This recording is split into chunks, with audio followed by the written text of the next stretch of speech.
ఉద్యోగాలు చేస్తున్న అదృష్టవంతులారా, మేము చాలా చాలా ఇంటర్వ్యూలకు వెళ్ళాం. అక్కడి ఆఫీసర్లు మమ్మల్ని ఎన్నో ప్రశ్నలు వేశారు. మేము సమాధానాలు కూడా ఎన్నో చెప్పాం. అయినా మాకు ఉద్యోగాలు రాలేదు. మీరు ఏ విధంగా ఉద్యోగాలు సంపాదించింది చెప్పి మాకు సహాయపడవలసిందిగా కోరుతున్నాం. మాస్టరు, మీకు ఉద్యోగం ఎలా వచ్చింది? మా మామయ్య గారు ఎమ్మెల్యేగా ఉండేవారు. సంతోషం. మీరు? మాస్టారు, మీకు ఉద్యోగం ఎలా వచ్చిందో దయచేసి చెప్తారా? ధనలక్ష్మి పెంచింది. ఆవిడెవరు? ఆఫీసర్ గారి భార్య. ధనలక్ష్మి అంటే డబ్బండి. అదే లంచం అన్నమాట. అవునండి. నెక్స్ట్. సార్, మరి మీరు? వినయంతో కూడిన విద్య వల్ల వచ్చింది, కృషితో కూడిన దీక్ష వల్ల వచ్చింది.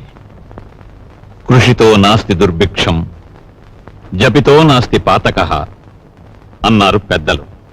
కావచ్చు, కానీ మీకంటే ఎక్కువ విద్య ఉన్న మా యువతరానికి మీకంటే తక్కువ ఉద్యోగం కూడా ఎందుకు రావటుందో చెప్తారా? మీ యువతరానికి విద్య కంటే పొగరెక్కువ, వినయం కంటే విప్లవం ఎక్కువ, ఆలోచన కంటే ఆవేశం ఎక్కువ, బాధ్యతల్ని భరించటం కంటే హక్కుల కోసం పోరాటం ఎక్కువ.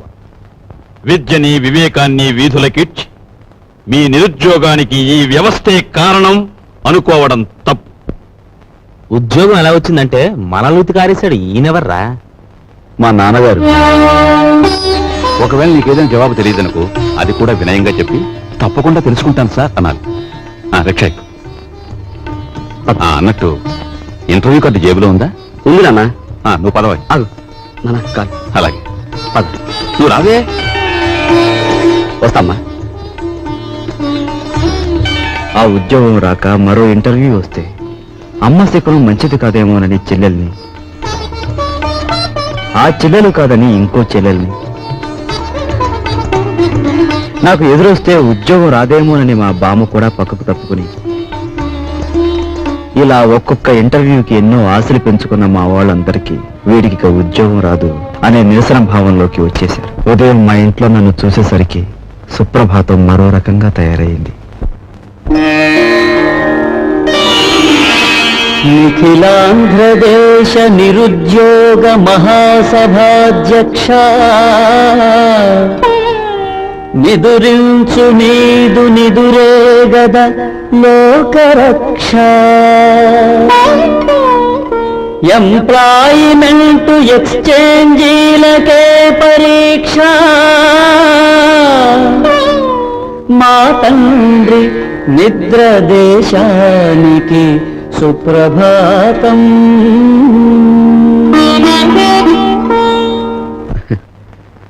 ఉద్యోగం రాలేదన్నది మన బాధ, మన వాళ్ళు ఇంకా ఉద్యోగస్తులు కాలేదే అన్నది మన పెద్దల నిస్పృహ. అదేమిట్రా నెయ్యి వేసుకోకుండా ముద్ద కలుపుతున్నా? ఇప్పుడు నెయ్యి లేకపోతే ఏం పోయిందమ్మా? పప్పులోకి నెయ్యి వేసుకోకుండా అన్నం తినడం మన ఇంటా వంట లేదురా. అమ్మాయి, నువ్వు వడ్డించు.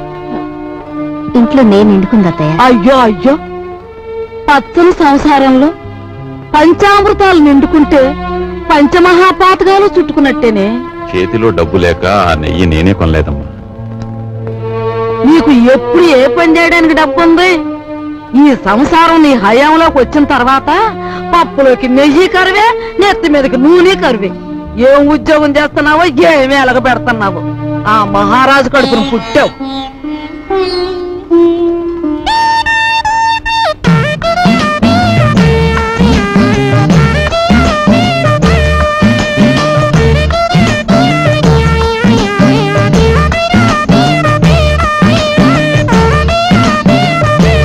చిన్నాడా, ఆఫీసుకు వెళ్ళడానికి మీ నాన్న తయారైతే ఇంకా ఏం చేస్తున్నావురా? తాతయ్య వదిలేసి రాకొట్టి పూర్తి చేస్తున్నానే, వచ్చేస్తున్నా. మా నాయనే, నీకున్న పాటి బుద్ధి పెద్దదవుకుంటే ఈ పాటికి 2 జిల్లాల కలెక్టర్ అయ్యేవాడు. ఒరే నాయనా, ఆ రాంకోటి సాయంత్రం పూర్తి చేతు గాని బడికి బయలుదేరు. ఏమండి, సరస్వతిని చూసుకోవడానికి వెంకటపతి గారు వాళ్ళు వస్తా ఉన్నారు. వాళ్ళు ఎప్పుడు వస్తారో ఆఫీస్ నుంచి వచ్చేప్పుడు కనుక్కురండి. అలాగే. అరే సరస్వతి, నువ్వు ఇక్కడున్నావా? అబ్బో, ఏంటే అట్ట మెలికలు తిరిగిపోతున్నావు? అబ్బో, దీనికి దూకుడు ఎక్కువైపోయింది. ఇక పెళ్లి చేయాల్సిందే. లలిత, సరేనండి.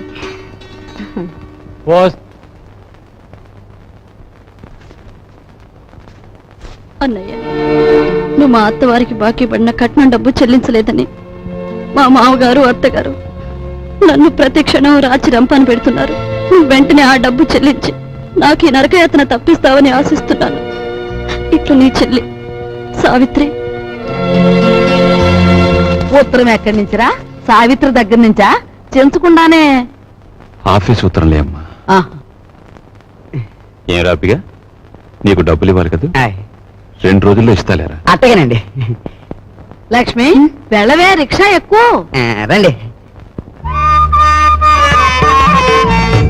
ఇది క్రాపు, ఈ షేపు చూస్తుంటే అచ్చు సినిమాలో విలన్లా యమ సీరియస్ గా ఉన్నాడు. మన పని అవ్వాలంటే ఇలాంటి వాడితో జాయింట్ అవ్వాలా? గురువా, హలో చెప్తాను. ఊరుకోరా, ఊరుకో. ఈ ఫోటో ఎవరిదో బాగా చూసి చెప్పు. ఈ ఫోటో నీదేనయ్యా? దెబ్బ తినేసావు గురువా, నీకు బాడీ ఉంది గాని మెదడు తక్కువే. ఈ ఫోటో నాది కాదు, భుజంగరావు గారు అని ఈ ఊళ్ళో బాగా చిల్లర సంపాదించేసి బాగా మదించిపోయిన పెద్ద మనిషి ఫోటో ఇది. యువతలు నేను రౌడీ గురువు గారితో మాట్లాడుతుంటే నువ్వేరా? ఇప్పుడు ఎంతకీ చెప్పొచ్చేది ఏంటంటే, ఇదిగో ఈ మనిషి నా ఇంట్లో తప్పించేసి నన్ను ఆ ఇంట్లో పెట్టేసావనుకో, చెప్పాను కదా బాగా చిల్లర ఉన్నాడని, ఆ చిల్లర మన ఇద్దరం సరి సమానం పనిచేసుకుందాం. ఎలాగుంది ఐడియా? నీ కంటికి నేను ఎలా కనిపిస్తున్నానయ్యా? గురువా, నీ ముఖం చూడగానే నాకేమనిపించిందంటే ఇక్కడ కూనీలు కంట్రీ పనులు రేట్లు వారీగా చేయబడును అని పోటీ కట్టినట్టు అనిపించింది. అలో వింటున్నావా? వింటున్నా. గురువా, నా బాడీ నిండా ఐడియాలు ఉన్నాయి గాని కలేజా లేదు. నీ కలేజా నా ఐడియాలు జాయింట్ చేస్తే కుమ్మేస్తాను. నేను పోలీసు వాళ్ళకి పాత చుట్టానే కావచ్చు, కానీ నన్ను పరీక్షించడానికి సిఐడి నిన్ను పంపించారని నాకు బాగా తెలుసు. హలో, నేను ఈ పని చేయను, వస్తా. గురువా, హలో, ఇదెక్కడ పీకులాడు పంచాంగం నాయన, నన్ను సిఐడి అంటావేట్రా బాబా? ఎవర్రా నువ్వు నామేసేస్తా? బ్రదర్. హలో, నువ్వు మోగోడు కదరా, ఎలా మాడుతున్నావు? పైగా నన్ను పెదరు అంటావు. నీ కంటికి నేను పెద్ద ముష్టోళ్ళే కనపడుతున్నాను ఎట్రా? ఏటి ఎదవేస్తాలు? ఈ వేషం ఒక్కటే కాదు, నువ్వు చూడాల్సిన వేషాలు ఇంకా చాలా ఉన్నాయి. చూస్తావేంటి నా విశ్వరూపం? పట్టుకో పట్టుకో. Hello,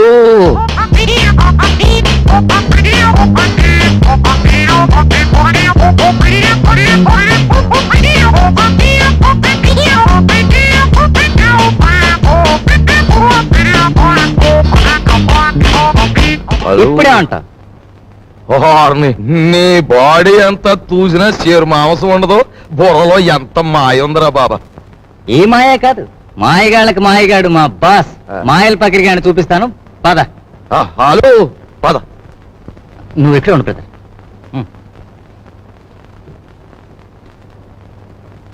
morning.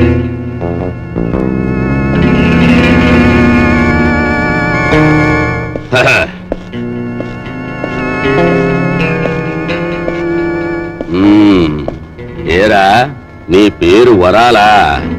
పేర్లోనే వరాలు ఉన్నాయి కానీ చేతిలో మొరమొరాలు కూడా లేవు. బాబు, ఈ కత్తి కంటే నీ నవ్వే భయంకరంగా ఉంది. ఇంత భయపడే ఎదవే ఈ ఎదవ పనులోకి ఎందుకు వచ్చావురా? ఎందుకు వచ్చానంటే, అలు అస్త్రాలు వదలడం అర్జునుడికి తెలుసు, అయినా ఫైటింగ్ సీన్ లో ఫ్రంట్ సీట్ లో కృష్ణుడిని ఎందుకు కూర్చోబెట్టాడు? ఐడియాలు ఎత్తాడని. మనసేంద్రీ కూడా అదే గురువా. అందులో నా వాటా ఎంత? డేవిడ్ గురువా, మనలో మనకి పీకులంట పంచాంగం ఎందుకు? 50-50 పనిచేసుకుందాం. మాట తప్పితే మర్డర్ చేసి. ఓకే ఓకే అనే ముందు నాదో చిన్న షరతు. మరేం లేదు గురువా, ఆ కర్నూలు తాలూకు కవచకుండలాలన్నా ఆ బాడీ నుంచి దూరం అయ్యాయేమో గాని మా బాబాగాడు నా సంఖ్యని సెపరేట్ అవ్వడం. మరి నేను రంగంలో దిగిన తర్వాత ఈయన్ని నువ్వే కాసుకోవాలి. కాసుకుంటాను, కానీ ఈయన మాత్రం నేను ఎత్తుకోను. ఎత్తుకోనంటే ఎలా గురువా? ఎత్తుకోపోతే ఏటవుద్దంటే ఊరుకోరా, ఊరుకో. అది వీడితో న్యూసెన్స్. ఆయన చేత ఈడు మన కూడా ఉంటే అల్లరే గాని చిల్లర రాలదు. సరేలే తాలే. ఎళ్ళు బాబా, ఎళ్ళు, జాగ్రత్తగా వెళ్ళు బాబా. అది అదిరా బాబా, అది.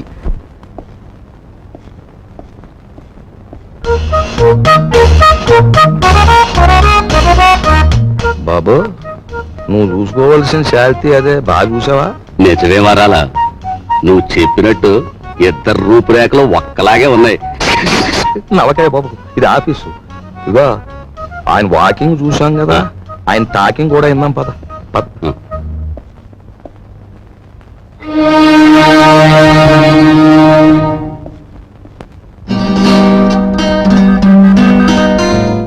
నీ తెలివితేటలు పరీక్షించడానికి సర్టిఫికేట్స్ చూడనవసరం లేదు.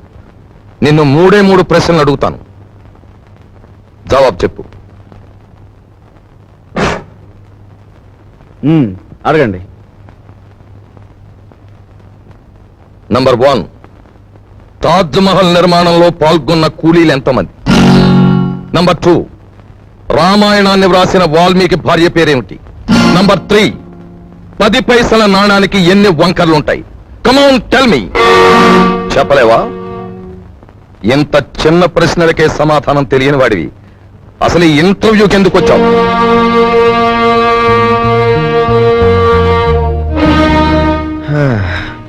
చెప్తాను.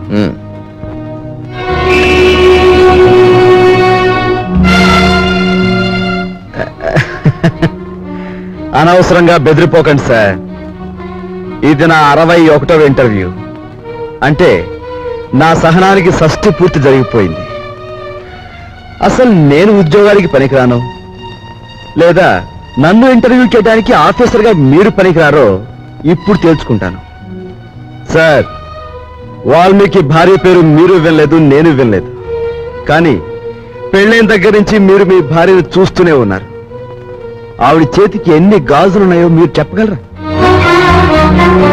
ఓకే, 10 పైసల నాణానికి ఎన్ని వంకర్లు ఉన్నాయో నేను తర్వాత చెప్తాను. కానీ రోజు దువ్వుకునే మీ తల మీద ఎన్ని వెంట్రుకలు ఉన్నాయో మీరు చెప్పగలరా? కనీసం ఆ దువ్వుకునే దువ్వునికి ఎన్ని పళ్ళు ఉన్నాయో చెప్పగలరా? చెప్పండి. నాకు తెలియదు. మీరు వేసే అడ్డమైన ప్రశ్నలకి మేము సమాధానాలు చెప్పలేకపోతే మమ్మల్ని వెధవలా చూడటం తెలుసా?